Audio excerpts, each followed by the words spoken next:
ओम श्री हरि। जय श्री राम। जय बजरंग। बांधवों, बालकांड के दोहा 73 के बाद का वाचन मैं प्रारंभ कर रहा हूँ। कृपया आप लोग ध्यानपूर्वक इसका श्रवण करें। उर्धरी उमा प्राणपति चरना, जाई विपिन लागी तपु करना। उर्धरी उमा प्राणपति चरना, जाई विपिन लागी तपु करना। अति सुकुमार न तनु तप जोगु, पति पद सुमरि तजेउ सब भोगु।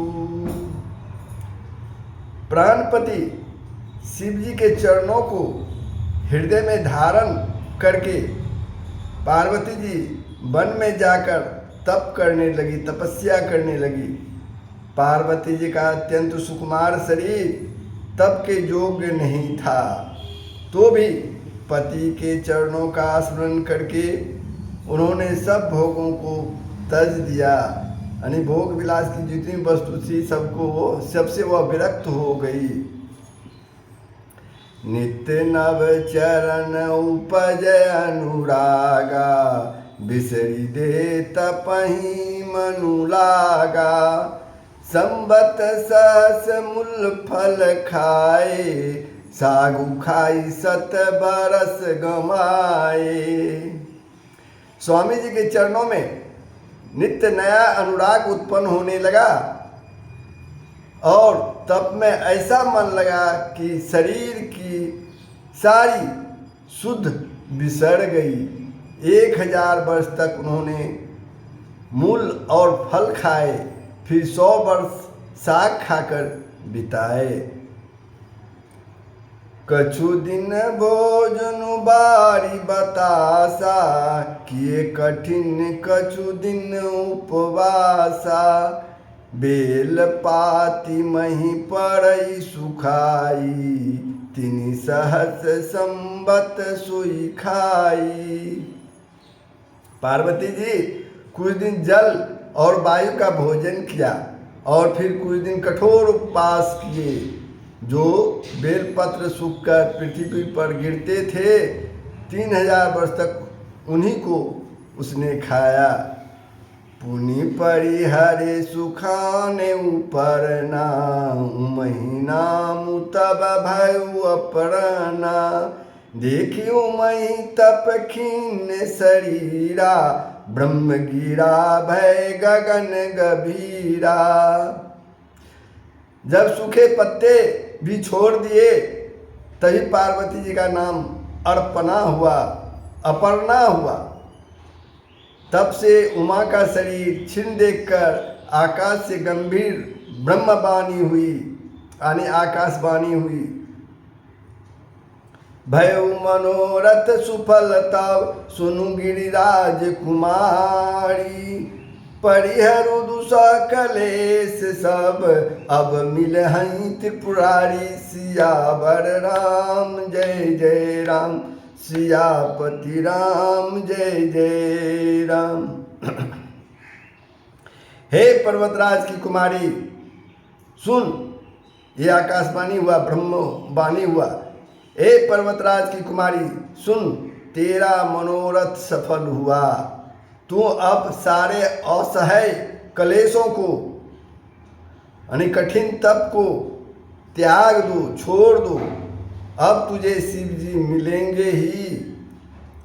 अस तपु काहु न किन्न भवानी, भय अनेक धीर मुनि ज्ञानी।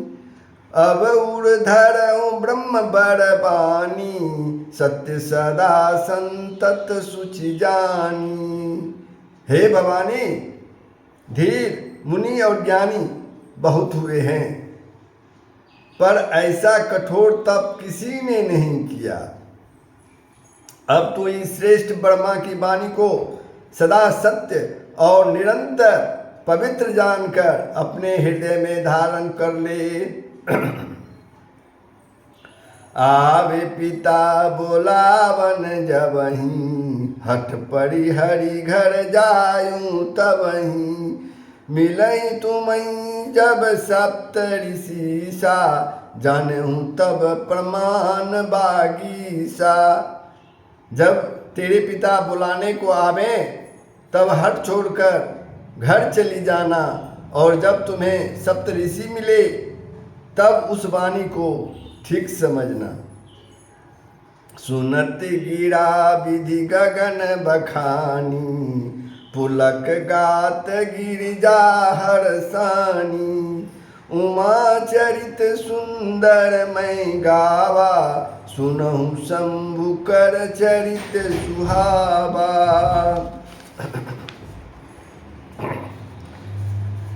इस प्रकार आकाश से कही हुई ब्रह्मा की वाणी को सुनते ही पार्वती जी प्रसन्न हो गई और खुशी के मारे उनका शरीर पुलकित हो गया। याज्ञवल्क्य जी भरद्वाज जी से बोले कि मैंने पार्वती जी का सुंदर चरित्र सुनाया, अब शिव जी का सुहावना चरित्र सुने। जब ते सती जाई तनु त्यागा, तब ते शिव मन भयु विरागा।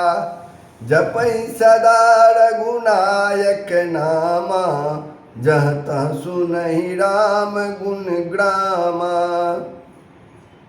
जब से सती ने जाकर शरीर त्याग किया तब से शिव जी के मन में वैराग्य उत्पन्न हो गया। वे सदा श्री रघुनाथ जी का नाम जपने लगे और जहाँ तहाँ श्री रामचंद्र जी की गुणों की कथाएं सुनने लगे। चिदानंद सुखदाम शिव विगत मोह मद काम, बिचरहि मही धरि हृदय हरि, सकल लोक अभिराम। सियावर राम जय जय राम, सियापति राम जय जय राम। चिदानंद सुख के धाम, मोह मद और काम से रहित शिव जी संपूर्ण लोकों को आनंद देने वाले भगवान श्री हरि यानी श्री रामचंद्र जी को हृदय में धारण कर भगवान के ध्यान में मस्त हुए पृथ्वी पर विचरने लगे। यानी हृदय में भगवान श्री राम का नाम धारण करके मस्त होकर पृथ्वी पर घूमने लगे। कतहु मुनि न उपदेश ही ज्ञाना, कतहु राम गुण करहि बखाना। जदपि अकाम तदपि भगवाना, भगत बीरा दुख दुखित सुजाना। वे कहीं मुनियों को ज्ञान का उपदेश देते और कहीं श्री रामचंद्र जी के गुणों का वर्णन करते। यद्यपि सुजान शिव जी निष्काम हैं तो भी वे भगवान अपने भक्त सती के वियोग के दुख से दुखी हैं। यही विधि गयु कालू बहु बीती, नित्य ने हुई राम पद प्रीति। नेमु प्रेम शंकर कर देखा, अविचल हृदय भगति के रेखा। इस प्रकार बहुत समय बीत गया। श्री रामचंद्र जी के चरणों में नित नई प्रीति हो रही है। शिव जी के नियम प्रेम और उनके हृदय में भक्ति का अटल तेग को श्री रामचंद्र जी ने देखा। प्रगटे राम कृतज्ञ कृपाला, प्रगटे राम कृतज्ञ कृपाला। रूपशील निधि तेज विशाला, बहु प्रकार शंकर ही सहारा। बहु प्रकार शंकर ही सराहा, तुम बिनु अस व्रत को निर्वाहा। तब कृतज्ञ कृपालु रूप और शील के भंडार महान तेज पुंज भगवान श्री रामचंद्र जी प्रकट हुए उन्होंने बहुत तरह से शिव जी की सराहना की और कहा कि आपके बिना ऐसा कठिन व्रत कौन निभा सकता है। बहुविधि राम शिव ही समुझावा, पार्वती कर जन्म सुहावा। बहुविधि राम शिव ही समुझावा, पार्वती कर जन्म सुनावा। अति पुनित गिरिजा के करनी, बिस्तर सहित कृपा निधि बरनी। श्री रामचंद्र जी ने बहुत प्रकार से शिव जी को समझाया और पार्वती जी का जन्म सुनाया।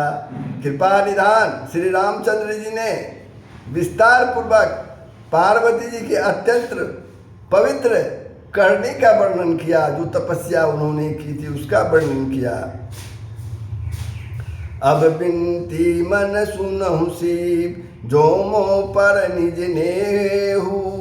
जाई विवाहु शैल जही, यह मोहि मांगे देहु। सियावर राम जय जय राम, सियापति राम जय जय राम। फिर भगवान राम ने शिव जी से कहा, हे शिव जी, यदि मुझ पर आपका स्नेह है तो अब आप मेरी विनती सुनिए।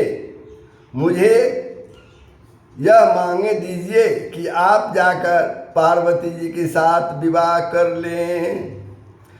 शिव यद्यपि उचित हस नाही, नाथ बचन पुनि मेटि न जाही। सिर धरियाय सुकरयु तुम्हारा, परम धर्म यह नाथ हमारा। शिव जी ने कहा, यद्यपि ऐसा उचित नहीं है, परंतु स्वामी की बात भी मीठी नहीं जा सकती। हे नाथ, मेरा यही परम धर्म है कि मैं आपको आपकी आज्ञा को सिर पर रखकर उसका पालन करूं। मातु पिता गुर प्रभु के बानी, बिनहि विचार कर ये शुभ जानी। तुम सब भांति परम हितकारी, आज्ञा सिर पर नाथ तुम्हारी। माता पिता गुरु और स्वामी की बात को बिना ही विचारे शुभ समझकर मान लेना चाहिए। फिर आप तो सब प्रकार से मेरे परम हितकारी हैं। हे नाथ, आपकी आज्ञा मेरे सिर पर। प्रभु तो से सुनी शंकर बचना, भक्ति विवेक धर्म जुत रचना।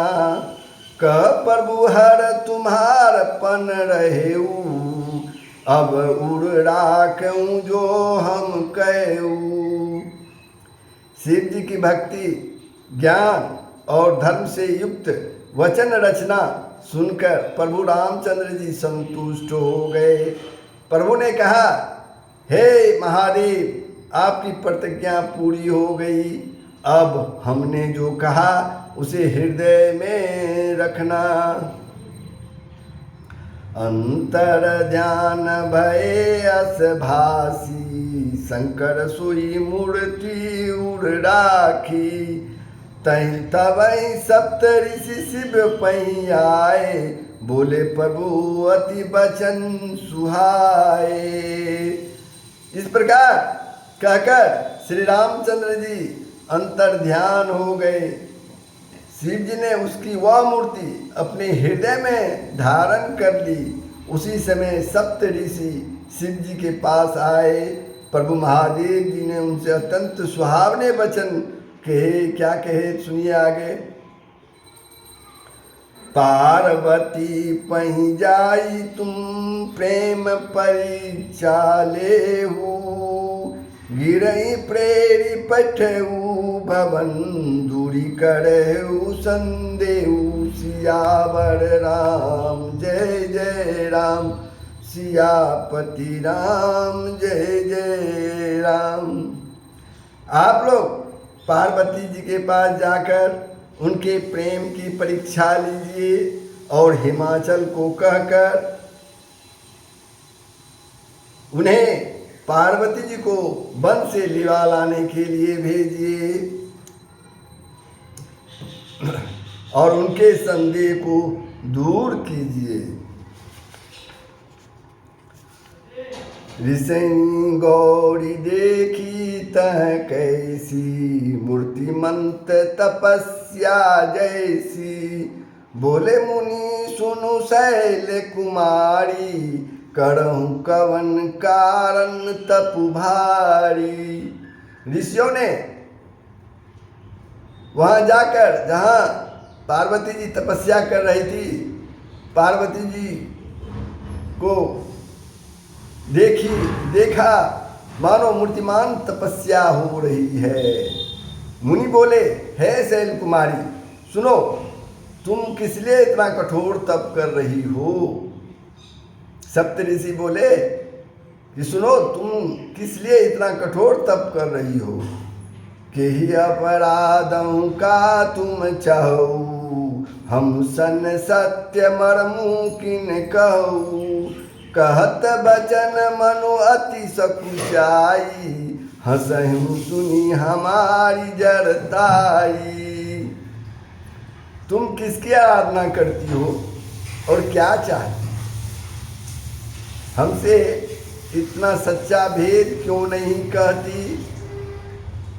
पार्वती जी ने कहा, बात कहते मन बहुत सकुचाता है। आप लोग मेरी मूर्खता सुनकर हंसेंगे। मनुहट परान सुनई सिखावा, चहत बारी पर भीति उठावा। नारद का सत्य सोई जाना, बिनु पंखन हम चाही उड़ाना। मन में हट पकड़ लिया है, यह उपदेश नहीं सुनता और जल पर दीवार उठाना चाहता है। नारद ने को कह दिया, उसे सत्य जानकर मैं बिना ही पंख के उड़ना चाहती हूँ। देखूं अविवेकु हमारा, चाहिए सदा शिव ही भरतारा। हे मुनियो, आप मेरी अज्ञान तो देखिए कि मैं सदा शिव जी को ही पति बनाना चाहती हूँ।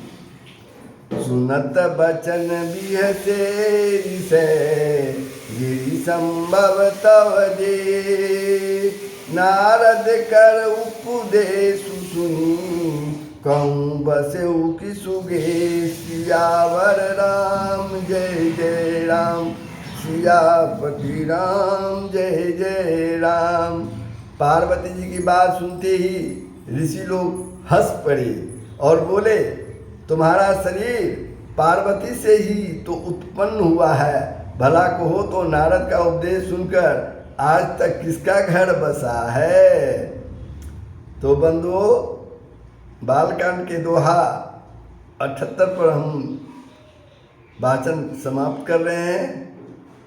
अगले वाचन में इस दोहा के बाद, बालकांड के दोहा 78 के बाद आपसे मिलूँगा।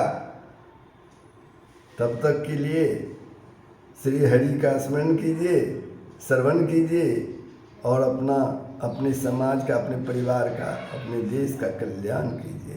जय श्री हरि, जय बजरंगबली, जय श्री राम।